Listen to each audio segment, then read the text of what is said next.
La bande-annonce est digne d'un film d'Hollywood. L'histoire d'amour d'un jeune prince et d'une actrice américaine. Un couple moderne, glamour et célèbre dans le monde entier, mais en coulisses, maltraité par une famille royale impitoyable. There was a war against Meghan to suit other people's agendas. It's about hatred. It's about race. It's a dirty game. No one knows the full truth. We know the full truth. Voilà comment Meghan et Harry font la publicité de leur documentaire, désormais en ligne, sur la plateforme Netflix et qui fait trembler la monarchie britannique.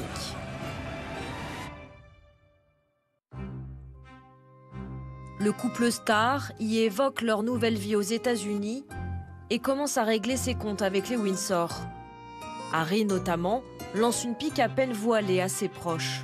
Je pense que les hommes de ma famille peuvent avoir la tentation d'épouser quelqu'un qui peut se fondre dans le moule, plutôt que quelqu'un qu'ils aiment vraiment. Ils prennent leurs décisions en écoutant leurs raisons, plutôt que leur cœur. Dans les rues de Londres, les confidences de Harry, ancien chouchou des Britanniques, sont loin de faire l'unanimité. Et la sortie du documentaire agace. Ça me gêne. On dirait une mise en scène. Je suis sûre qu'il y a du vrai avec des problèmes dans leur famille. Mais comme dans chaque famille, dans la vraie vie, on se tait, on règle ça entre soi, on n'en parle pas au monde entier. C'est dommage que ça sorte de cette manière. Et vous savez, la reine n'est pas morte depuis longtemps, donc il devrait avoir un peu plus de respect. Dans les 3 premiers épisodes, on suit les Sussex chez eux en Californie. Le documentaire est ponctué de photos et de vidéos personnelles. Ils parlent de leur jeunesse respective, de leur rencontre sur Instagram et d'un premier rendez-vous amoureux presque raté. You were late. He kept texting when he was late. He's like, I'm in traffic, I'm so sorry, I'm in traffic, I'm so sorry. I was panicking, I was freaking out. I started sweating. Again, I didn't know him. So I was like, oh, is this what he does? Got it. Like, this I'm not doing. Des séquences plutôt légères, mais la suite s'annonce bien plus explosive pour la famille royale. Car les 3 prochains épisodes, diffusés le 15 décembre, raconteront le quotidien du couple à Windsor, puis leur supposée descente aux enfers. Meghan et Harry, 2 personnalités rebelles, qui ont d'abord vécu un véritable conte de fées à Londres, avec un coup de foudre inattendu entre cette actrice américaine, métisse divorcée, et le fils de Diana. Il avait tendance à jouer le rôle du bouffon, celui qui fait des bêtises, qui s'amuse, et il en était satisfait. Ce n'est que lorsque Meghan est arrivée qu'elle a commencé à lui dire « Regarde, tu es une personne à part entière, tu n'es pas une doublure de ton frère.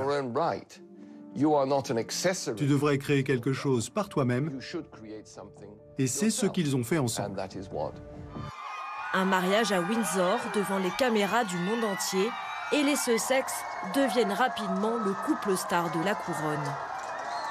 Selon le prince Harry, Kate notamment serait jalouse de Meghan parce que Meghan deviendrait plus populaire qu'elle et que Meghan serait la parfaite héritière de Lady Di.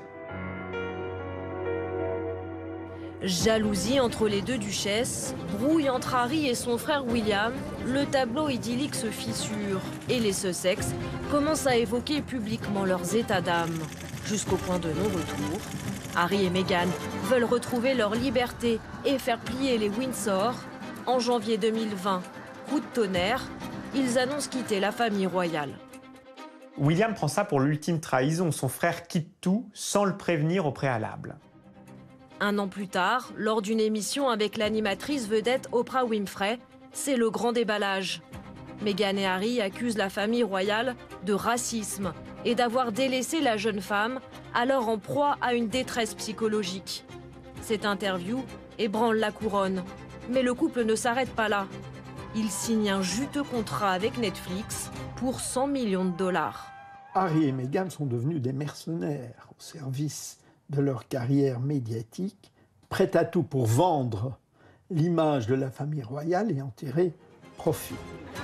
La famille royale retient son souffle, car en parallèle du documentaire, Harry a prévu de faire de nouvelles révélations dans une biographie à paraître le 10 janvier prochain.